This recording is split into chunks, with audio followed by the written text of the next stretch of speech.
নমস্কার বন্ধুরা, শ্রী রাধা মাধবের কৃপায় নিশ্চয়ই আপনারা সবাই খুব ভালো আছেন। আপনি কল্পনা করুন কুরুক্ষেত্রের যুদ্ধক্ষেত্রের কথা। একদিকে অসংখ্য সৈন্য, অন্যদিকে পাণ্ডব কৌরবদের লড়াই। তার ঠিক মাঝখানে দাঁড়িয়ে আছে অর্জুন। তার প্রতিভা, তার শক্তি, তার অভিজ্ঞতা সবই ভেতরে রয়েছে, কিন্তু তখন তার ভেতর থেকে আত্মবিশ্বাস হারিয়ে গেল। তিনি তখন কৃষ্ণকে বললেন, আমি পারবো না, আমি এই যুদ্ধ করব না। বন্ধুরা, অর্জুনের এই যে ভয়, এই যে সংশয়, এটা কি আমাদের জীবনের সাথেও মেলে না? অনেক সময় আমাদের ভেতরে প্রতিভা আছে, কিন্তু আত্মবিশ্বাসের অভাবে আমরা পিছিয়ে পড়ি। আমরা চিন্তা করি আমরা পারবো কি পারবো না, হবে, আমরা ব্যর্থ হব না তো, ইত্যাদি নানা নেগেটিভ কথা আমাদের মাথায় আসে। অর্জুনের ভেতরে ছিল অজস্র প্রতিভা, অদ্বিতীয় ধনুর্ধর, বীর যোদ্ধা, অসাধারণ জ্ঞান। তবু যুদ্ধক্ষেত্রে দাঁড়িয়ে আত্মবিশ্বাস ভেঙে পড়ল। আমাদের জীবনেও এমন হয়, কেউ হয়তো গান গাইতে জানে, কেউ হয়তো নাচতে জানে, কেউ সুন্দর লিখতে জানে, কেউ ব্যবসায় দক্ষ, কিন্তু আত্মবিশ্বাস যদি না থাকে তাহলে সেই প্রতিভা অন্ধকারে হারিয়ে যায়। তাই আমাদের প্রশ্ন জাগছে যে এই প্রতিভা থাকা সত্ত্বেও আত্মবিশ্বাস কোথায় হারিয়ে যায়? অর্জুনকে কৃষ্ণ তখন বললেন, ক্লৈবং মা স্ম গম পার্থ নৈতত্ত্ব উপবদ্যতে। অর্থাৎ, হে অর্জুন, দুর্বলতা তোমাকে মানায় না। তুমি যে মহাবীর, প্রতিভাবান, তাকে ভুলে যাচ্ছ কেন? ভয়কে পরিত্যাগ করো এবং তোমার কর্তব্য তুমি করো। এই উপদেশ শুধু যে অর্জুনের জন্য তা নয়, আমাদের প্রত্যেকের জন্য।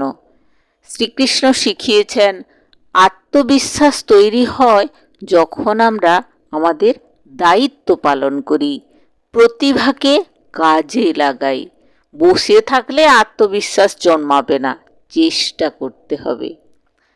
তো এবার একটি গল্প শুনুন। রাহুল নামে এক ছেলে গান গাইতে খুব ভালো পারত, কিন্তু বন্ধুদের সামনে গাইতে গেলেই তার গলা কাঁপত, ভয় পেত। তার ছিল আত্মবিশ্বাসের অভাব। কিন্তু একদিন সে ঠিক করলো যে ভয় পেলেও আমি একবার চেষ্টা করব। তো আয়নার সামনে দাঁড়িয়ে গান গাওয়া শুরু করলো। পরে দু একজন বন্ধুর সামনে গাইলো। বন্ধুরা খুব প্রশংসা করতে লাগলো। এই প্রশংসাই তাকে আত্মবিশ্বাসের জন্ম দিল। এই ছোট্ট ছোট্ট জয়ের মাধ্যমেই আত্মবিশ্বাসের জন্ম হয়। একদিন সে স্টেজে গান গাইতে শুরু করলো এবং এই পথটা আর অর্জুনের পথ আলাদা নয়। দুজনের ভেতরেই প্রতিভা ছিল, কিন্তু আত্মবিশ্বাস তৈরি করতে সাহসের যে প্রথম পদক্ষেপ দরকার হয়েছিল, সেটাই আসল কথা। তো বন্ধুরা, গীতার শিক্ষা একটাই, তোমার কর্তব্য তুমি করো, তোমার প্রতিভাকে তুমি কাজে লাগাও, ভয় এবং সংশয় কাটিয়ে ওঠো। কৃষ্ণ অর্জুনকে বলেছিলেন, নিজের কর্মকেই শ্রেষ্ঠ মনে করো, কারণ কর্মহীন জীবন অর্থহীন। আমাদের ক্ষেত্রেও তাই। প্রতিভা হলো ভেতরের শক্তি, আর আত্মবিশ্বাস হলো সেই শক্তি প্রকাশ করার সাহস।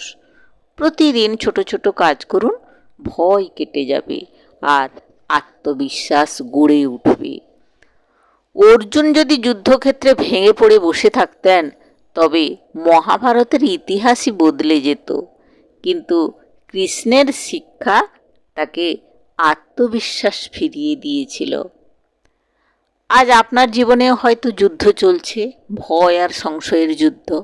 মনে রাখবেন, প্রতিভা আপনার ভেতরে আছে। এখন দরকার শুধু কৃষ্ণের সেই শিক্ষা গ্রহণ করা।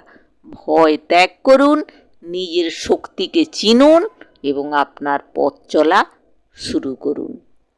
আত্মবিশ্বাস না থাকলেও প্রতিভা আপনার আছে। একবার সাহস করে শুরু করলেই একদিন গীতার মতোই আপনার জীবনও জয়গাথায় ভরে উঠবে। তো বন্ধুরা, আজকের গল্প থেকে শিক্ষা নিন, আত্মবিশ্বাস না থাকলেও প্রতিভা আপনার ভেতরেই আছে, শুধু সাহস করে সামনে আনতে হবে। এখন আপনাদের কাছে আমার একটা প্রশ্ন, যে আপনার ভেতরের সবচেয়ে বড় প্রতিভা কি? আপনি কি মনে করেন?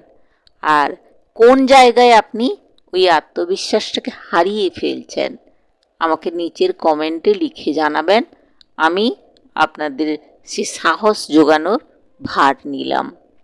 তো বন্ধুরা, ভিডিওটি যদি ভালো লেগে থাকে অবশ্যই সাবস্ক্রাইব করবেন চ্যানেলটিকে এবং লাইক শেয়ার করে আমাকে উৎসাহিত করবেন। ধন্যবাদ। নমস্কার।